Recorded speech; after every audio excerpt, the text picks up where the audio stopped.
vamos a tener ahora la meditación de la palabra del Señor y vamos a leer en el libro de los Hechos,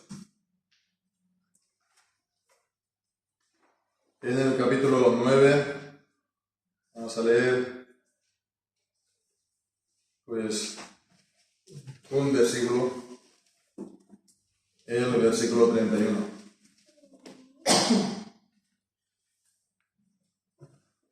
Así la palabra del Señor. Entonces las iglesias tenían paz por toda Judea y Galilea y Samaria, y eran edificadas andando en el temor del Señor, y con el consuelo del Espíritu Santo eran multiplicadas. Amén. Y el Señor bendiga su santa palabra. Este mensaje, pues era algo que ya estaba previsto, que lo pudiéramos considerar. Estábamos viendo hace unas semanas, ¿no?, el tema del temor de Dios, y también hubiera sido bueno añadir esto también, ¿no?, porque vemos que está hablando también del temor del Señor, la importancia también para el pueblo de Dios, la importancia, se puede decir, comunitaria, o en cuanto a una congregación, en cuanto a una iglesia en general. Pero también vemos que está en relación con lo que hemos estado viendo lo último en la carta a los Efesios, la edificación de la iglesia. Vemos que tenían paz por toda Judea y eran edificadas andando en el temor de Dios. Eran edificadas andando en el temor de Dios. Y vamos entonces a considerar este versículo, a ver qué nos puede también aportar en estos dos temas, en estos dos puntos. Bien, vemos que primero de todo está hablando de la paz de las iglesias. Y esto nos viene en el capítulo de la conversión del apóstol Pablo. El apóstol Pablo, que había sido uno de los responsables de la persecución de la iglesia en Jerusalén, y allá donde podía incluso recibió las cartas de los ancianos para perseguir en Damasco. Y bien, entonces esto es el contexto del tener paz. Él se convirtió por la gracia de Dios y por el poder de Dios, y de perseguidor, como vimos, él se convirtió en perseguido por causa del nombre de Jesucristo. Él, de estar en contra de Cristo y de su mensaje, porque Cristo se le apareció, y porque Cristo mostró su gracia, porque Cristo, como dice la epístola a los Gálatas, ¿no?, mostró a su Hijo en él, ¿no? Entonces Cristo se mostró en su alma, en su interior. Entonces él, Pablo, pasó de ser el perseguidor de la iglesia y de oponerse a Cristo, a predicar a Cristo. Entonces, lo que nos viene a decir que este periodo de persecución que se abrió con la muerte de Esteban se paró, se interrumpió. Eso no significa que antes no hubieran tenido problemas. Antes, en el capítulo 4 y en el capítulo 5, los apóstoles ya fueron detenidos. Pero eso había sido una persecución ya en toda regla, y había costado la vida a Esteban, y asolaban, decía el apóstol Pablo, a los creyentes, los metían en la cárcel y los forzaba a blasfemar, es decir, a apurar, ¿no?, a negar el evangelio del Señor. Tenían paz. Entonces es la paz de la iglesia, tenían reposo, tenían paz. Y bien, entonces esto se puede también traer a colación con un concepto que entre nosotros no está muy extendido, ¿no?, pero es en cuanto a la iglesia de los primeros siglos. Sabemos que la iglesia en los primeros siglos, ya comenzando con los apóstoles, ¿no?, en el Imperio Romano sufrió grandes persecuciones, hasta 10 grandes persecuciones. Y eso fue parado en el año, antes del año 325. El año 325 conviene también tenerlo en mente, es uno de esos momentos, hitos, ¿no?, de la historia que nos orientan, ¿no?, en cuanto a la historia de la Iglesia, el cristianismo. Hay un antes y un después, es el primer concilio ecuménico universal de la Iglesia, el concilio de Nicea, que está entonces tratando la cuestión del arrianismo, ¿no? Una cuestión cristológica, si Cristo es Dios o es una criatura. Y bien, pues esto fue hecho por el emperador Constantino, quien antes,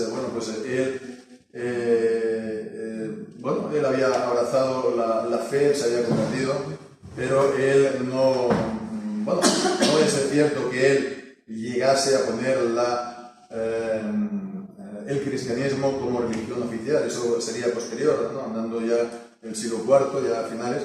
Sin embargo, sí que le dio tolerancia y bien, se acabaron las persecuciones, excepto el último coletazo que hubo después de la muerte de Constantino, que el siguiente emperador quiso, no me acuerdo el nombre, quiso restaurar el paganismo. Pero eso fue muy breve, fue el último coletazo, ¿no?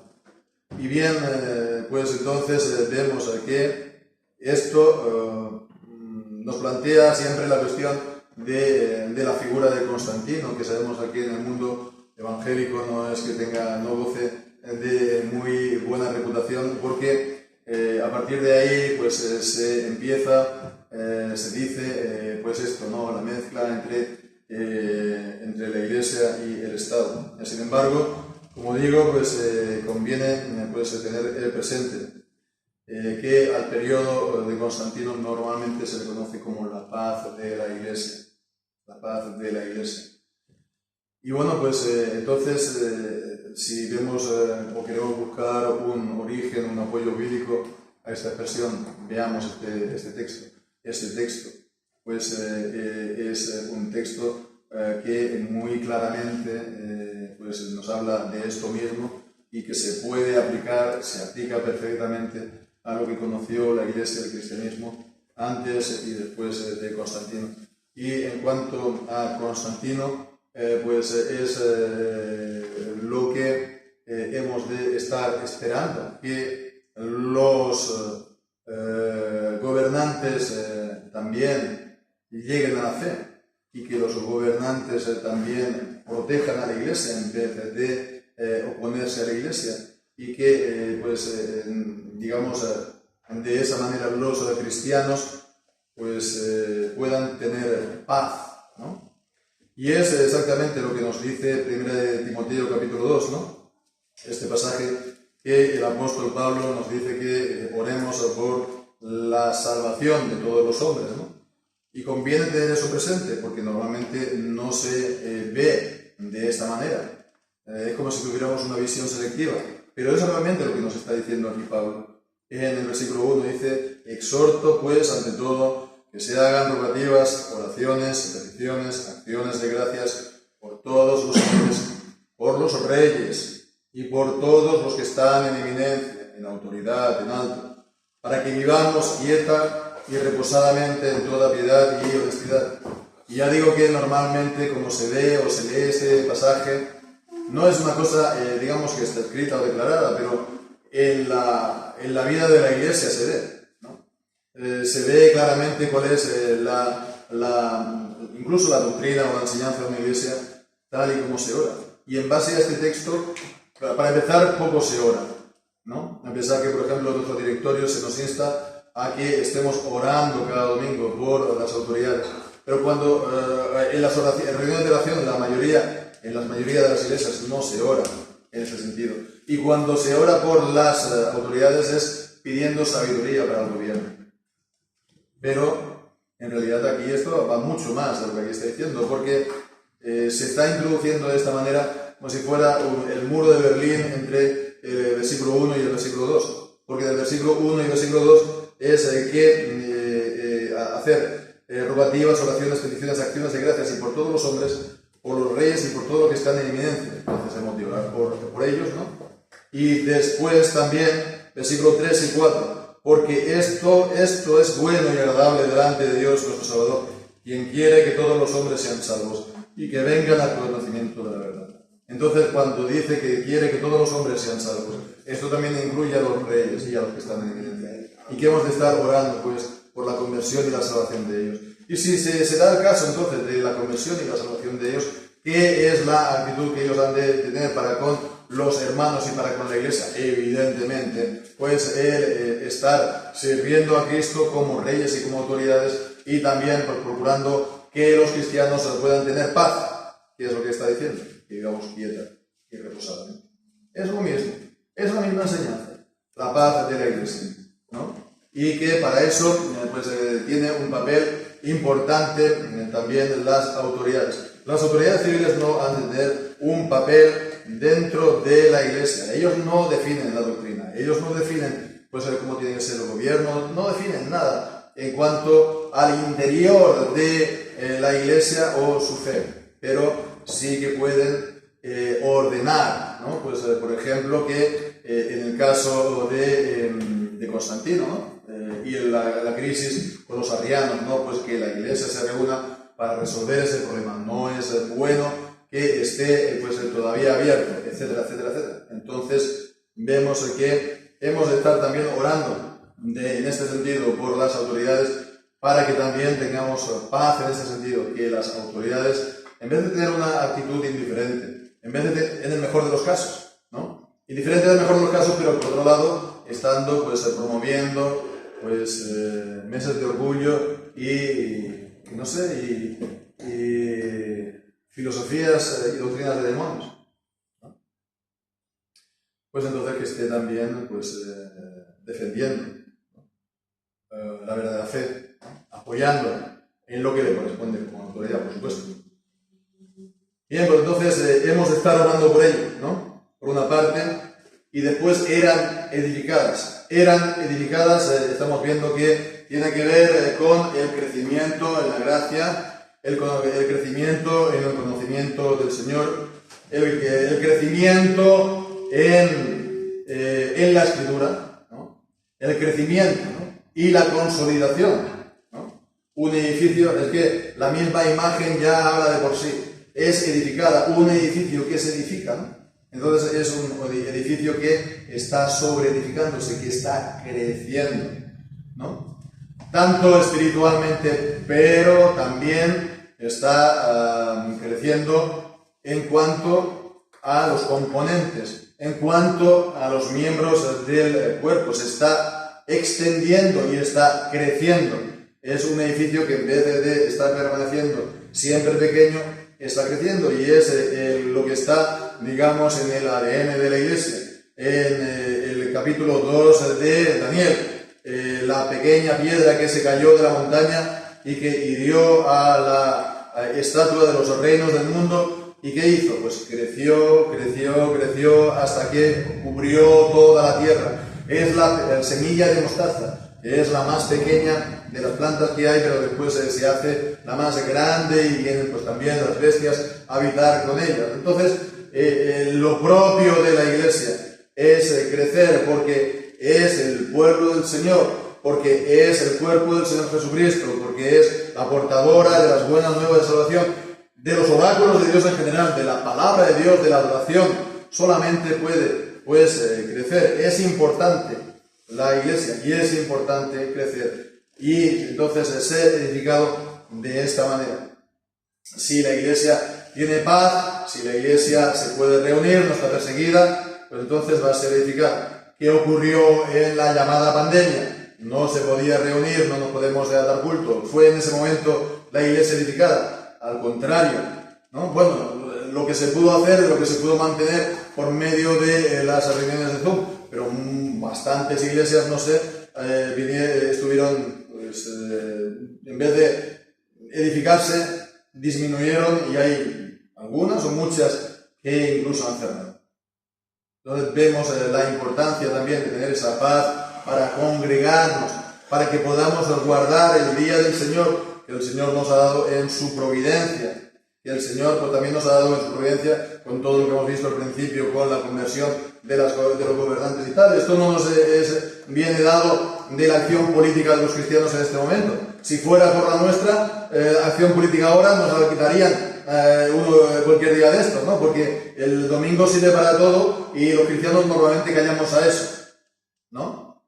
Pero vemos es lo que la obra del Señor, que el Señor ha hecho en su providencia y nos ha venido a través de la historia. Entonces, la importancia de congregarnos, la importancia de tener los cultos, de dar los cultos al Señor la mañana y la tarde, de la predicación de la palabra, de la enseñanza. Es de esta manera como la iglesia es edificada. Pero ¿cuál es también el espíritu de vida? ¿Cuál es también la actitud con la cual la iglesia tiene que, digamos, funcionar? Pues vemos que se nos dice, andando en el temor de Dios. Andando, caminando en el temor de Dios. Y sabemos que la idea del camino, del caminar, es una imagen, es una ilustración en la palabra de Dios para hablar del estilo de vida, de la manera de vivir, de nuestra conducta, de nuestro comportamiento, incluso en un sentido más general, incluso se podría decir de nuestra cultura. Si nuestra fe no se traduce en una manera de vivir, si nuestra fe no se traduce en un camino, no se traduce en esto, entonces es una fe vana, bastante vana. La fe tiene que moldear nuestro carácter, nuestra alma, y eso va a moldear también toda nuestra manera de vivir. El caminar, ¿no? Caminaban en el temor de Dios, lo que hemos estado viendo, tan importante, ¿no? Entonces sería bueno tal vez, pues no sé, ponerlo esto por escrito para que se pueda releer tal vez, ¿no? Es algo que se puede hacer, o si tenemos también al alcance de la mano buen material acerca del temor del Señor, o tener, estar releyendo también textos bíblicos, sobre todo, por ejemplo, en Proverbios, en la literatura sapiencial, en la Biblia, que nos hablan también una y otra vez del temor de Dios, pues leerlo, tan importante, las promesas que nos da al temor de Dios, y en este caso vemos el ser edificadas, ¿no? ¿De qué manera eran edificadas? Andando en el temor del Señor. Y de manera paralela a esto también vemos aquí está el consuelo del Espíritu Santo. El Espíritu Santo sabemos a que se le llama el Consolador, el Paracleto. Y aquí el consuelo es esta misma palabra. Podría ser hasta un poco redundante en este sentido. El Espíritu Santo estaba consolando. El Paracleto, el Consolador, los estaba consolando. Porque el Consolador es lo que hace. ¿Qué nos está diciendo eso? Estaban llenos del Espíritu Santo. Que el Espíritu Santo los animaba, que el Espíritu Santo les hablaba. Cuando se reunían en su vida personal, en su familia, el Espíritu Santo está ahí. El llenarse, dice, no embriagarse de vino, ser llenos del Espíritu Santo. ¿Cómo? Pues hablando entre vosotros con cantos, himnos y salmos, himnos y cantos espirituales, y que la palabra de Dios more en abundancia entre vosotros. Y de esa manera, pues, siendo, andando en el temor de Dios, y también, con ese consuelo del Espíritu Santo, con esa presencia del Espíritu Santo y con esa acción, la obra del Espíritu Santo en los creyentes y en la congregación, el resultado es que eran multiplicadas. Vemos, en la Biblia no se nos da una especie de método para el crecimiento de la iglesia. Ese no es el propósito de la Escritura. Muchos libros se han escrito acerca del crecimiento de la iglesia y el crecimiento, etcétera, etcétera, ¿no? Muchas veces es como para hacer un crecimiento como si fuera una estructura piramidal, etcétera, etcétera.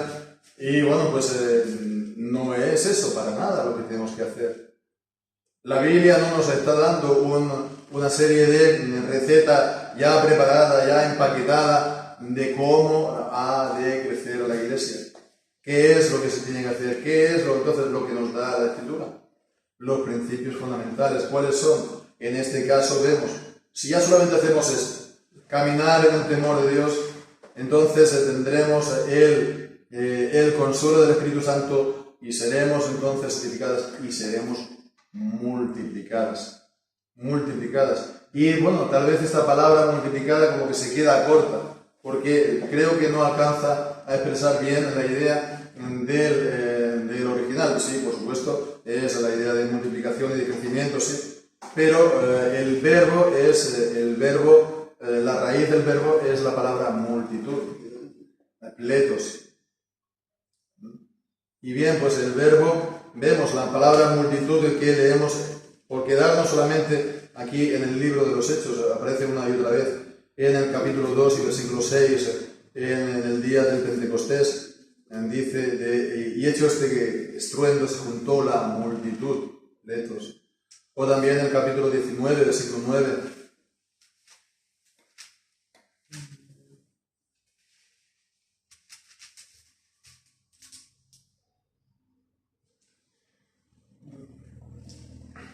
pero como algunos se endurecieron y no creyeron, maldiciendo el camino delante de la multitud de nuevo, vemos. Y en cuanto al verbo, leemos aquí, aparte del texto, en el capítulo 9, versículo 31, en el capítulo 6 y versículo 7, la palabra de Dios crecía y el número de los discípulos se multiplicaba mucho, ¿no? Es entonces este mismo verbo. Y también el capítulo 7, versículo 17, cuando se acercaba el tiempo de la promesa que Dios había jurado a Abraham, y el pueblo creció y se multiplicó en Egipto. O también el capítulo ya 12, y este es el último, versículo 24, más la palabra de Dios crecía y se multiplicaba. Para hablar de aquellos que recibían la palabra de Dios y que creían. Entonces, de una manera pues un poco libre o parafrasísticamente, se podría decir que se convertían en multitud, en una gran multitud, ¿verdad? Entonces, vemos, no hay que tampoco tener miedo al crecimiento, no hay que tener miedo, porque el crecimiento de la Iglesia nunca es excesivo, si hemos de cubrir toda la tierra. Si la gloria de Jehová han de cubrir la tierra como las aguas del mar cubren la tierra, ¿verdad? Si la misma idea del crecimiento es llegar a ser una multitud. Hemos de dar gracias a Dios si somos una iglesia pequeña, por supuesto. Hemos estado durante 19 años labrando los campos con las uñas, como se dice. Hemos sido siempre 2 y 3, además de mi familia, o 1 y 2, durante años y años y años. Y bueno, gloria a Dios, el Señor nos ha permitido predicar a los pocos, pero también anhelamos predicar a los muchos, y anhelamos, sí, que ver una iglesia, sí se puede decir de multitudes, que multitudes se congreguen y que multitudes vengan a la fe. Que la palabra de Dios crezca y sea multiplicada, es decir, que haya una multitud de creyentes. ¿No? Y no hay que tener miedo, no hay que estar pensando que hemos de ser siempre pocos, porque si a la que crecemos ya algo, ya no somos fieles. No es eso. Hemos de crecer para la gloria de Dios. Porque en la multitud de pueblo está la gloria de Dios, pero su vergüenza o la debilidad es cuando hay poca gente, ¿no? Eso es en un rey. Y en un país es lo mismo. Y es lo mismo también del reino de Dios en un sentido exterior, ¿no? Por supuesto, la gloria de Dios no es disminuida nunca. La gloria de nuestro rey es siempre eterna, infinita y perfecta. Pero sí en cuanto a la proclamación de su gloria y de su obra, de sus perfecciones, de su salvación y del Evangelio de nuestro Señor Jesucristo. Así, por lo tanto, ese ha de ser nuestro objetivo, por supuesto que sí. Ha de ser nuestro objetivo el continuar creciendo. Hemos de dar gracias por lo que hemos crecido en estos 3 años, pero esto lo hemos de pensar que ha de estar superado y con mucho. La palabra de Dios no puede estar quieta. La palabra de Dios no puede quedarse quieta. Y no podemos decir, no, a mí ya está bien el tamaño de la casa. No, la iglesia tiene que seguir siendo edificada. ha de seguir creciendo para la gloria de Dios. Entonces, esto es también lo que podemos estar ahora orando al Señor. Que el Señor bendiga sus oraciones.